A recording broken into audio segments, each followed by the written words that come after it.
Oséias capítulo 2, versículo 14. Preste atenção à leitura, por gentileza, né? Portanto, eis que eu a atrairei e a levarei para o deserto e lhe falarei ao coração. Versículo 15: lhe darei dali as suas vinhas e o vale de Jacó por porta de esperança. Será ela obsequiosa como nos dias da sua mocidade e como no dia em que subiu da terra do Egito. Naquele dia, diz o Senhor, ela me chamará meu marido e já não me chamará meu Baal. Da sua boca tirarei os nomes dos Baalins e não mais lembrará desses nomes. Naquele dia farei a favor dela aliança com as bestas feras do campo e com as aves do céu e com os répteis da terra, e tirarei desta o arco e a espada e a guerra, e farei o meu povo repousar em segurança. Desposar-te-ei comigo para sempre, desposar-te-ei comigo em justiça e em juízo, e em benignidade e em misericórdia. Desposar-te-ei comigo em fidelidade, e conhecerás ao Senhor. Naquele dia eu serei obsequioso, diz o Senhor, obsequioso aos céus e estes à terra. A terra obsequiosa ao trigo e ao vinho e ao óleo, e este a Jezreel. Semearei Israel para mim na terra, e compadecer-me-ei da desfavorecida, e a não meu povo direi, tu és o meu povo, e ele dirá, tu és o meu Deus. Senhor, nós te agradecemos por sermos considerados, Senhor Deus, esposa do Senhor, povo de Deus. Glória ao teu nome, Pai, por estar na tua casa, casa de acolhimento, casa de oração. Ó Deus, muito obrigado por esse período em que a gente pode receber do Senhor, adorar o Senhor e colocar, Senhor Deus, nossa petição diante do Senhor. Deus, dá-me graça para falar aquilo que o Senhor colocou no meu coração. Deus, em nome de Jesus, que não passe um tio, uma vírgula, daquilo que o Senhor permitir que eu fale. Deus, que o Senhor possa, ó Pai, olhar com graça e misericórdia o seu Filho, e, ó Pai, abençoar aqueles que, ó Pai, certamente escutarão, ouvirão e verão, Senhor Deus, esta fala e essa mensagem. Louvado seja o teu nome, nós oramos assim em nome de Jesus. Amém, irmãos? Esse texto, ele é um texto, assim, muito impactante, mas ao mesmo tempo é um paradoxo, quando a gente percebe uma pessoa que se diz amar a outra, quando a gente percebe uma pessoa namorada, quando a gente percebe um esposo, marcando um encontro com sua esposa. Se os irmãos olharem com carinho o verso 14, vão perceber que Deus é o esposo. Amém? Amém, irmãos? Porque esse texto, ele é uma alusão ao amor de Deus pela sua igreja, pela sua esposa. Mas olha o lugar que Deus escolhe para se encontrar com a sua amada. Será que de repente a rapaziada de hoje, será que de repente os namorados de hoje escolheriam esse mesmo lugar para um encontro amoroso? Qual foi o lugar? Deserto. Hoje, talvez, nas cidades maiores, o shopping seria o lugar mais razoável, mais fácil, até porque tem ar-condicionado, tem lugar para passear, tem cinema, praia, sei lá, qualquer outro lugar menos deserto. O que é que a gente encontra no deserto? Deserto é um lugar ermo, deserto é um lugar de solidão, deserto é um lugar onde aparentemente a gente não escuta nada, mas há vozes no deserto. Deus, quando Ele quer realmente fazer algumas coisas especial com a sua igreja, com o seu filho, Ele chama a atenção da sua igreja, não de forma natural. Todas as vezes que a gente percebe Deus chamando a atenção da sua igreja, Ele o faz de forma sobrenatural.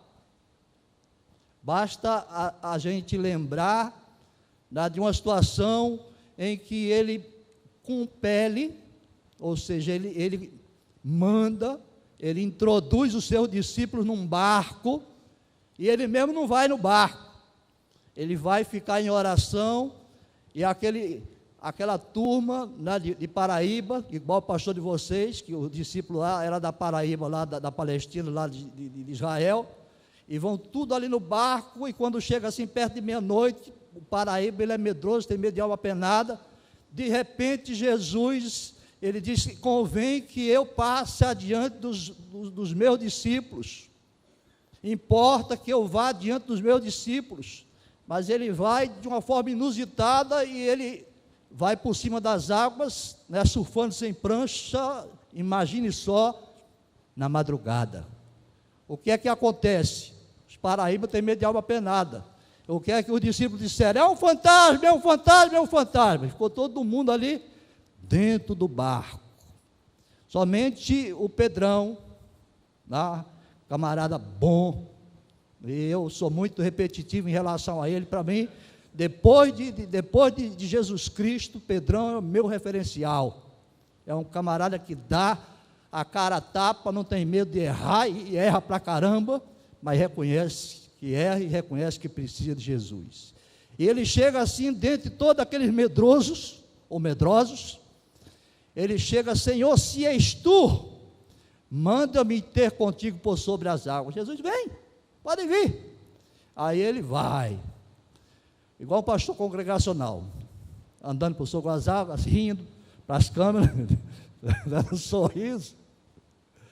Aí de repente afasta a câmera aqui, porque ele olha para o chão, deixa de olhar para Jesus, e aí submerge, se afunda. Mas ele logo ele diz: Senhor, socorre-me. E Jesus pega o Pedrão pelo braço, e ambos sobem no barco, e a tempestade cessa. A tempestade cessa. Jesus Cristo, ele convida a sua igreja de uma forma inusitada para o deserto. Por que é que Jesus chama a sua igreja para o deserto? Porque lá no Apocalipse ele diz: eis que estou à porta e bato, se alguém ouvir a minha voz e abrir a porta, eu entrarei.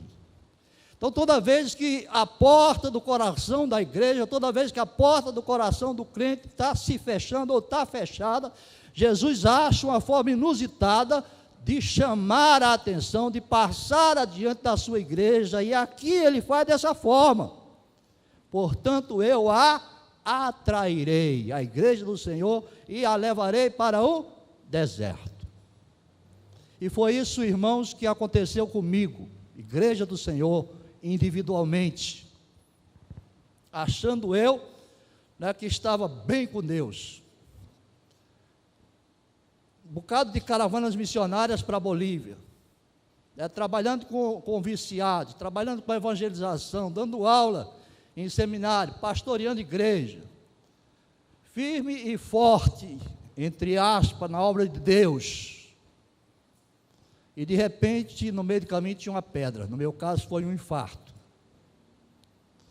Há 2 anos e meio, quase 3 anos atrás, quando nós estávamos indo resolver questões do projeto Nilson Braga em Palmirim, no meio do caminho surgiu uma situação complicada e a gente teve que atuar, e a partir daí uma série de acontecimentos fizeram com que o meu coração ele não aguentasse.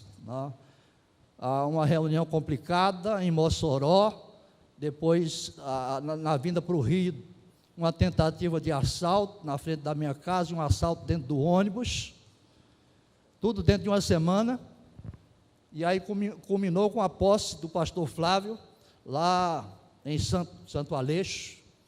E é interessante que nesse dia, na companhia do Ialan e na companhia do Ronildo, na festa da colheita, e na posse do pastor Flávio, salgadinho, docinho, não resisto a um doce de leite, não resisto ao pudim, não resistia, né? E de repente eu não comi nada, e estava uma gastura medonha. Gastura é uma sensação que a gente não sabe dizer o que é. E de repente, quando a gente volta da posse do pastor Flávio, já era de madrugada, e chegando de madrugada, eu disse para minha esposa: eu estou com uma gastura, né? Estou com uma gastura. Faz um chazinho aí, já é tarde, né? Já era 3 horas da manhã. E aquele negócio incomodando, aí o chazinho tem um efeito calmante, veio aquele sono. Quando chega às 5 da manhã, aquela dor intensa no peito, e eu já estava quase um aviãozinho, e meu cunhado, que é missionário da Novas Tribos, estava passando o tempo aí para ajudar a família, leva a gente para o hospital, lá no hospital da Clínica de São Gonçalo, e quando a gente chega, pasmem, quem a gente encontra numa madrugada de sábado para domingo? Um cardiologista. É difícil encontrar um médico, agora encontrar um cardiologista numa madrugada de sábado para domingo é coisa de Deus. E aquela negociação, porque o plano de saúde queria que eu fosse transferido para Niterói. E o médico falando com a minha esposa, e eu escutando, ele já sabe que eu estava quase para o além, porque a morfina estava sendo aplicada, já não era mais tramal, era morfina pura, porque a dor é intensa, e eu digo: está doendo, está doendo, está doendo. E eu chamei minha esposa e disse: Lomara, a gente chama dessa forma, eu só quero que você avise a minha família. Eu achava que estava na geração do arrebatamento, mas já que eu vou morrer, ou seja lá o que Deus for fazer, Ele está no controle. Ele está no controle. Eu só peço que você avise a minha família do Ceará, porque nessa época já tem o tal de Zap, Facebook, né? E aí eles vão saber, não por mim, e vão saber do que está acontecendo. Graças a Deus, além de ter esse médico que batalhou, uma filha postiça, filha na fé, chegou no hospital também, armou um barraco, porque tem hora que tem que ser barraqueiro, senão a gente não é atendido. Ela não está aqui para confirmar, mas é verdade. E aí, graças a Deus, fui operado. Fui operado, fiquei todo feliz, e quando voltei para o quarto, aí encontrei porque já estava começando a me viciar nesse negócio de Facebook, né? É um tal de dedinho para cá, eu só uso um dedo, mas tem gente que usa os dois. E de repente estava lá o pastor Flávio, que era meu pastor na época, dizendo: essas 48 horas são muito críticas para o reverendo Assis. Ele precisa de muita oração, porque ele sofreu um infarto. E vai passar, já passou por um procedimento, mas vai ter que passar por outro procedimento, que na realidade eu tinha 100% de uma artéria entupida e 90% da outra, e tinha um feriado no meio. Aí o negócio ficou feio, porque aquela aparelhagem era um tal de bi, eu digo: enfermeira, que negócio é esse? É sua pressão, senhor, que não baixa, você tem que se acalmar. Eu digo: como é que não acalmar? Eu tenho que fazer outra cirurgia. Mas Deus foi muito bom, colocou a equipe fora de série, e quando terminou a cirurgia, ele disse: seu Francisco bateu na trave. Eu digo: mas não fez gol, doutor, porque Deus, Ele ainda tem alguma coisa para fazer na minha vida. E aí fizemos o segundo procedimento, colocou-se 2 estentes, e Deus me devolveu a vida, e eu achei que estava bem. Achei que estava bem, já comecei a tentar fazer tudo que eu fazia da mesma forma como eu fazia, e eu não havia entendido o stop de Deus, né? O pit, como é que chama aquele negócio de corrida, que para lá no grid, lá não sei aonde. Deus, na realidade, Ele chegou e meteu mãozão no meu coração e disse: para tudo. Portanto, eu a atrairei e levarei para o deserto. Foi um deserto curto, mas foi um deserto muito complicado, e no deserto a gente só ouve duas vozes. A gente só ouve duas vozes. No mundo a gente ouve muitas vozes. A voz do pastor do rádio, a voz do pastor do Facebook, a voz do pastor do livro, a voz do amigo, a voz de muita gente, muitas vozes. Mas no deserto só duas vozes. E Deus foi que levou o Filho amado dele, Jesus Cristo, para o deserto, para ele ser tentado. Deus é quem nos leva para o barco da vida, ainda que ele esteja nele ou não. Deus é que nos compele a estar no barco da existência. É Deus, né, quem realmente fabrica ou permite situações. É Deus, né, que leva você para passar por fases que são complicadas. Deserto não é um lugar físico, deserto não é um lugar geográfico. Deserto é alguma coisa situada no tempo e no espaço, onde Deus, Ele quer falar com você de uma forma mais pessoal, de uma forma mais de perto, sussurrar no seu ouvido, falar coisas que de repente você não está dando atenção, porque você está dando atenção a muitas outras coisas, mas não a palavra de Deus. E o que acontecia comigo é que eu estava confundindo a obra de Deus com o Deus da obra. E por estar muito atarefado com missões e com outras coisas, né, porque eram inúmeras coisas que ainda faço, mas o meu foco está naquelas coisas. Minha família estava sem pastorear, sem ser pastoreada, porque eu sou pastor da minha casa, e a igreja que eu pastoreava também estava sem ser pastoreada, porque tinha pastores auxiliares, mas eu estava fazendo um bocado de coisa, achando que era para Deus, mas Deus, na realidade, Ele queria alguma coisa comigo, e Ele parou, literalmente, o meu coração, né, para que Ele transformasse a partir daquele infarto, a partir daquele momento que me levou para o deserto, Ele realmente transformasse a minha vida. Mas não foi fácil, não foi fácil, porque antes de ouvir a voz de Deus, há uma voz que teima em ser ouvida, há uma voz que teima em falar a sua mente, há uma voz que teima em querer falar o seu coração. É a voz de Satanás. No deserto só tem duas vozes que são audíveis: a voz do diabo, que lá no Nordeste é cão, né? O pastor daqui já deve ter falado, né? Lá a gente aqui não sai Satanás não, lá no Nordeste sai cão danado, né? E no deserto a gente não está bem acomodado, no deserto a gente não está, né, inteiro. Quando a gente vai para o deserto, a gente está aos pedaços, a gente está realmente carente, a gente está necessitado, mas foi Deus que me levou para um período de deserto, porque a enfermidade trouxe outras enfermidades, e eu fiquei muito fragilizado. A igreja que eu pastoreio, ela já tinha sido colocada abaixo, porque as chuvas de 2010 fizeram com que sua estrutura fosse abalada, e a gente teve que demolir a igreja.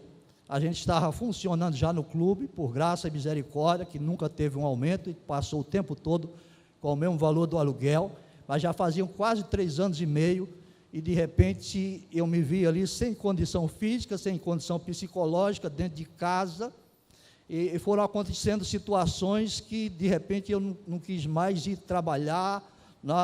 Eu queria entregar meus pontos, e numa dessas situações, eu vou falar para vocês, mas vocês não são obrigados até a compreensão, a concepção que eu tive, né? A sua cosmovisão pode ser diferente, mas eu tive essa experiência, né? Eu não nasci num berço evangélico, eu nasci num berço católico, depois virei espírita, depois virei de candomblé, e rodei por essas cumbas, que não tem nenhuma boa, senão seria boa cumba, na macumba e esse negócio todo, e de repente 2 situações nesse deserto que eu passei, né, Satanás realmente me confrontou. Deus já tinha me mostrado, né, que ele haveria de vir com toda a força. Deus já tinha mostrado às pessoas na igreja alguma coisa a esse respeito, e quando a gente estava na frente do clube, uma das situações que muito marcou foi quando uma senhora que era, a família era toda espírita, e a gente ganhou a família dela para Jesus, menos ela. Ela chegou e veio me cumprimentar, e olhou nos meus olhos e não largou minha mão e disse: está tudo acabado, está derrotado, não tem mais jeito. E aquela situação mexeu muito comigo, eu não tinha força para reagir, estava indo à igreja empurrado, eu não tinha vontade de viver, eu não tinha vontade de ir à igreja, eu não tinha vontade de fazer nada, né? Eu estava igual aquela música do mundo: daqui não sai, daqui ninguém me tira. Mas graças a Deus, não só a família amparou, muita gente orou por mim, e essa voz ecoou no meu ouvido assim de uma forma muito forte. E a outra situação onde Satanás, ele realmente intentou de uma forma mais assim, acirrada e mais veemente, foi porque na iminência de ser demitido, eu não estava mais produzindo no lugar onde eu trabalho, não vou dizer onde é, não vou, vai ficar complicado, mas vai ficar gravado. Fazer o quê? Me veio uma proposta indecente de pedir as contas, e eu digo: eu não vou pedir conta, eu estou de licença médica, quando eu voltar, se eu produzir, tudo bem, se não produzir, vocês me mandam embora. E nesse meio termo, a minha esposa e minha filha foram fazer na mesma noite uma cirurgia, porque a gente estava na iminência de perder o plano. E aí, na madrugada, que era a hora mais difícil para mim, era quando chegava 4, 5 horas da manhã, porque foi a hora que aconteceu o evento do infarto. Lá eu estava em oração, porque acordava nessa hora, sobressaltado, e aí eu escutei, acredite ou não, não importa se vão acreditar, estou dizendo que realmente, né, eu percebi, o que eu vivenciei.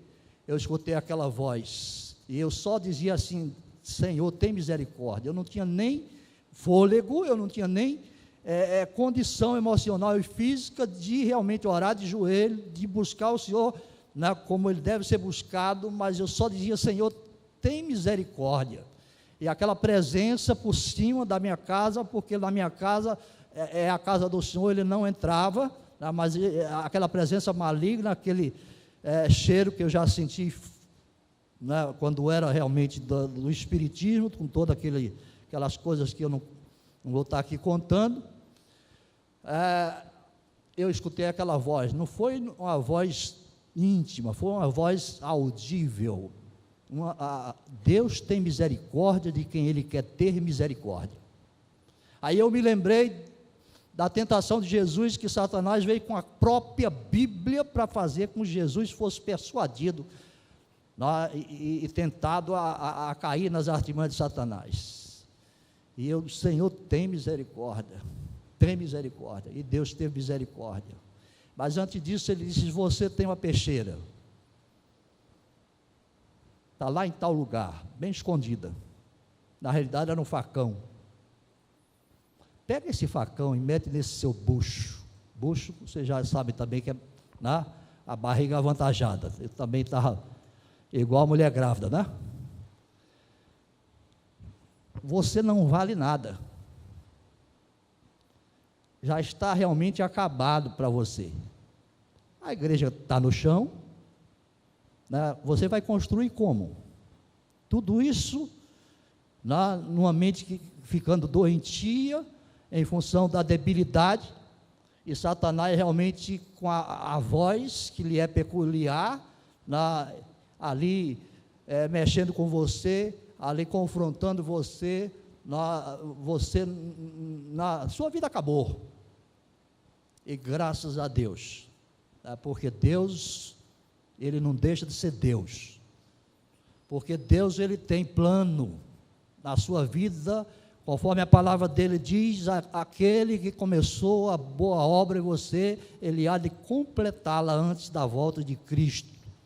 Naquele momento de deserto, Deus foi comigo, Deus realmente me abençoou, me atraiu para o deserto, me levou para o deserto, permitiu, porque no deserto se ouve duas vozes: que eu ouvisse a voz de Satanás, porque eu servi a Satanás, eu também sei reconhecer a sua voz, mas ele também falou claramente ao meu coração, e usou de situações tremendas para me fazer ressurgir. Dentro da própria igreja que eu pastoreava, se apostava que eu não voltaria, nem a pastorear a igreja, nem a viver. Mas Deus, por graça e misericórdia, Ele realmente falou o meu coração, e fez do versículo 15, realmente, alguma coisa bem perceptível na minha vida. E darei dali, ou seja, Ele leva para o deserto, Ele vai e permite que circunstâncias tempestuosas, porque a tempestade que você faz, que é aquela tempestade em copo d'água, há tempestades que são normais da existência em função dos ventos, mas há tempestades que são malignas. A tempestade que Jesus ordenou que se acalmasse o vento, é a mesma palavra no original para a expulsão de demônios. Há tempestades que vêm sobre a sua vida, há desertos que vêm sobre a sua vida, ainda que Deus te conduza para lá ou por lá, Ele vai estar com você. E quando Ele faz ou fabrica ou permite uma situação dessa de deserto na sua vida, Ele tem um propósito. Ele diz: lhe darei dali, ou seja, lhe darei do deserto as suas vinhas e o vale de Jacó por porta de esperança. As vinhas, irmãos, eram a economia de Israel, junto com a agricultura. A economia de Israel era a agropecuária. Então, havia uma promessa de Deus a partir de um coração aberto, a partir realmente de alguém que colocou novamente o seu foco no Senhor, a partir de uma igreja que se entreabriu e que entendeu que deve buscar o Senhor, deve servir ao Senhor, que deve adorar o Senhor, e não fazer as coisas do Senhor como se estivesse adorando ao Senhor, não confundindo as coisas. E lhe darei dali as suas vinhas, ou seja, traria de novo, colocaria em ordem a questão financeira, que era importante, mas há um fator aqui mais interessante ainda: e o vale de Jacó por porta de esperança. A Rede Record deve ter, quem assiste aí Terra Prometida, eu assisto sempre que posso, apesar dos acréscimos para torná-la uma novela atrativa, mas tem coisas que batem. E falou de um personagem, valorizaram muito ele, chamado Acã. Deus, Ele estava dando vitória realmente ao seu povo, e Ele determinou que naquela situação do rei de Ai, os despojos não deveriam ser trazidos, tudo deveria ser queimado. E Acã, ele desobedece, ele traz não só prata e ouro, mas ele traz uma capa babilônica. Segundo os historiadores, era a capa que era utilizada nos zigurates, da famosa torre de Babel, que era lugar de adoração a Baal. E ele traz e coloca debaixo da sua tenda. Aí Josué, em oração, quem quiser depois olhar com calma, o texto é Josué capítulo 7, 24 a 26, que fala sobre esse caos de Acã. Aí Josué, em oração, era costumeiro lançar sorte, e lançou sorte sobre a tribo, e da tribo veio o nome de Acã, e naquela época não se botava a mão na Bíblia e dizia jura, em nome de Deus, essas coisas todas, mas dizia dá glória a Deus, ou seja, fale a verdade. E aí Acã foi descoberto, acontece o apedrejamento, a terra traga aquela família toda, e aquele lugar chamou-se Vale da Desgraça, ou Vale de Jacó. E o que Deus faz aqui quando ele realmente traz para si a atenção do seu povo, quando ele traz para si o foco que precisa ser dado, que é obedecer a Deus, adorar a Deus, servir a Deus, amar a Deus sobre todas as coisas. E o que eu estava fazendo era exatamente todas as coisas que me cheiravam a Deus, eu procurava fazer, e fazia com toda a inteireza de alma.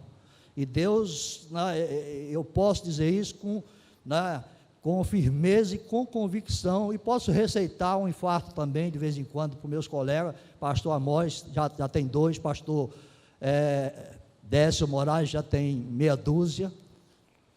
Essas pessoas que Deus levou para o deserto, essas pessoas que Deus permitiu que tempestades fortes sobreviessem sobre as suas vidas, pessoas que têm histórico de quase morte, pessoas que têm realmente situações complicadíssimas e que pela a misericórdia de Deus sobrepujaram e venceram e se tornaram mais do que vencedores em nome de Jesus.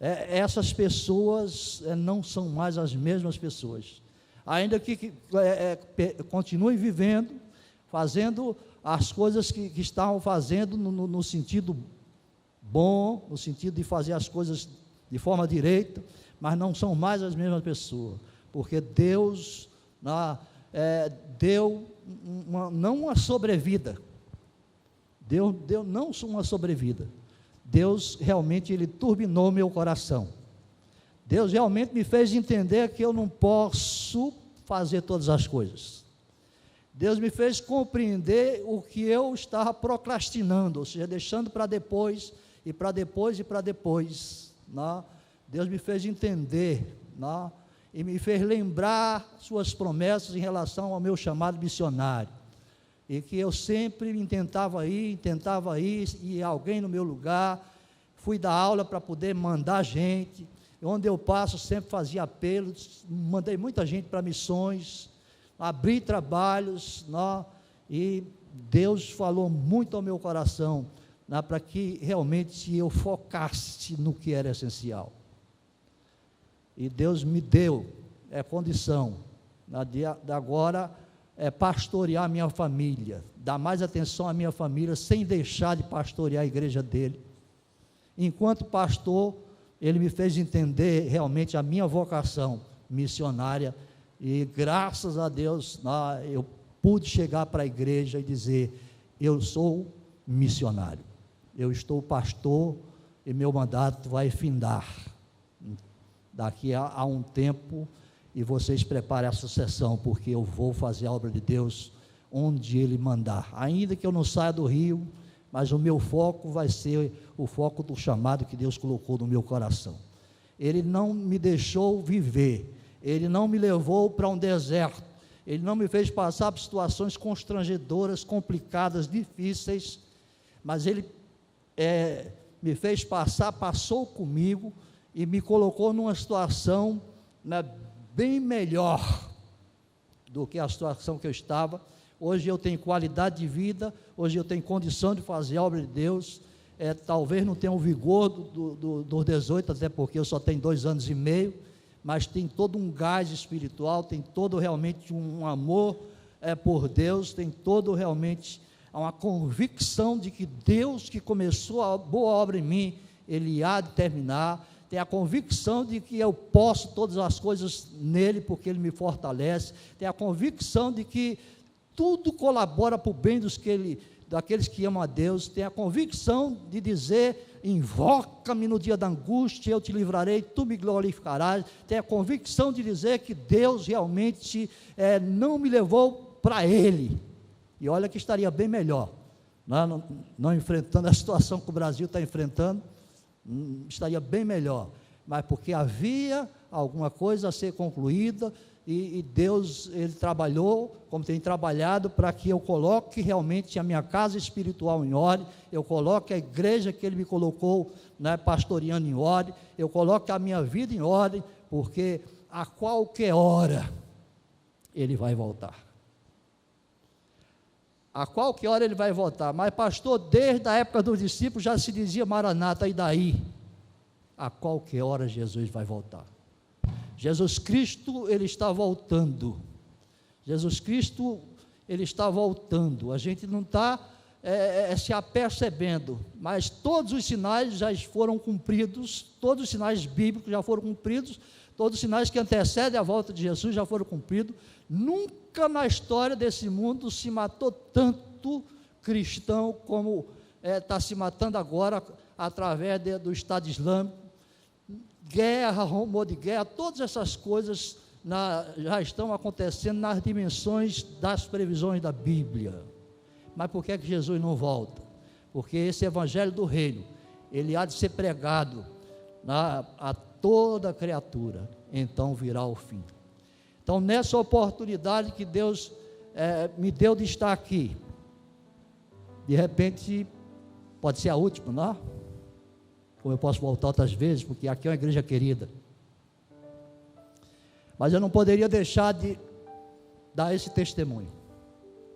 É de alguém que, pela misericórdia de Deus, porque é alguém dele, é alguém que Deus ama, é alguém que, por Deus amar, colocou realmente no barco da existência e colocou no barco onde ele é o comandante, e permitiu que situações seríssimas, como também permite que situações no barco da tua vida aconteçam. E eu não sei qual deserto que você está passando ou vai passar, porque ou você passa, ou você vai passar, ou você já passou. Você não escapa do deserto, a não ser que você esteja 100% naquilo que você cantou, né? Eu anotei aqui porque para mim foi muito forte. Tudo que sou é totalmente teu. Ou aquela canção que diz assim: tudo entregarei. Eu tenho medo de cantar essa canção. Eu tenho medo de dizer que eu estou fazendo tudo. Eu tenho medo de dizer que tudo que é meu é de Deus. Por que será que é? Então nessa noite, dia do Senhor, Deus, Ele quer marcar um encontro com você. Uma canção antiga diz: nesta noite feliz, neste santo lugar, eu marquei um encontro com Deus. Você que está alisando o banco, você que está igual o caco de vidro em cima do muro, você que está um pé lá fora e um pé cá dentro, você que se batizou, você que nem chove nem molha, Deus, Ele quer realmente um encontro com você num lugar onde você possa ouvi-lo. E todos os encontros sobrenaturais de Deus com a sua igreja foi para que a atenção da igreja fosse posta na pessoa de Deus. E às vezes a gente põe nossa atenção nos periféricos, nas coisas que são de Deus. E aí não teria nada demais se a gente não colocasse mais atenção do que a atenção que a gente dá a Deus. Amai ao Senhor teu Deus de todo o teu coração, de toda a tua alma, de todo o teu entendimento. Aí depois é que vem o resto. O que Deus quer da sua igreja é que Ele seja o Deus, e não as coisas dele sejam encaradas como deuses. E foi por isso que Deus me fez parar, foi por isso que Deus me levantou também, e foi por isso que Deus me permitiu estar aqui, fazendo esse desafio tríplice, né? Passai a caramujo e ajude-nos. Rogai ao Senhor do Ceará e envie obreiros para o Ceará. Não vou fazer apelo, nada, porque não estou lá na igreja de Caramujo, lá já tem todo um ritual. Mas se Deus tocou o seu coração, é porque você é dele. Porque quem é de Deus ouve a voz de Deus. Às vezes a gente não atende de pronto, porque às vezes a gente não se apercebe do que Ele quer, a não ser que Ele diga claramente. Mas pense naquilo que você está passando na sua vida. Um deserto pode ser uma enfermidade séria, e Deus me curou de uma bem séria. Não curou só da questão espiritual, da questão emocional, mas de questões físicas sérias, a partir de um projeto de Nilson Braga, e foi o projeto lá de Palmeirim. Pode ser um desemprego, pode ser uma desilusão, pode ser qualquer coisa séria, né, que de repente precise de você se volver para Deus. O que Deus quer é que você se volte para Ele. Eis que estou à porta e bato. Essa palavra não é para descrente, essa palavra é para a igreja do Senhor, que deixa Jesus fora do seu coração. Eis que estou à porta e bato, se alguém ouvir a minha voz, porque há a voz do inimigo, há a voz do adversário, e abrir a porta, cuja chave eu tenho, cuja chave você tem, e só se abre por dentro. Eis que estou à porta e bato. Então ouça a voz de Deus.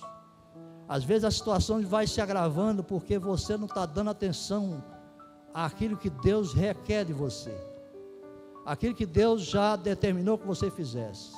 Você está deixando para depois, de repente, um chamado, de repente uma ação que Deus mandou que você fizesse. Você está deixando para depois coisas que você precisa fazer com urgência. Nessa noite, se Deus falar ao seu coração, e Ele fala, quer seja pela canção, quer seja pela oração, quer seja pela palavra, e acima de tudo pela palavra, abra o seu coração, aceite esse encontro amoroso, coloque-se na condição de Israel, que era uma pessoa considerada desfavorecida e descasada, e que não era povo, mas que Deus transformou a partir de um relacionamento sério em o povo que se chama pelo seu nome, em sua esposa amada, em seu povo, povo que realmente Ele chama povo de Deus.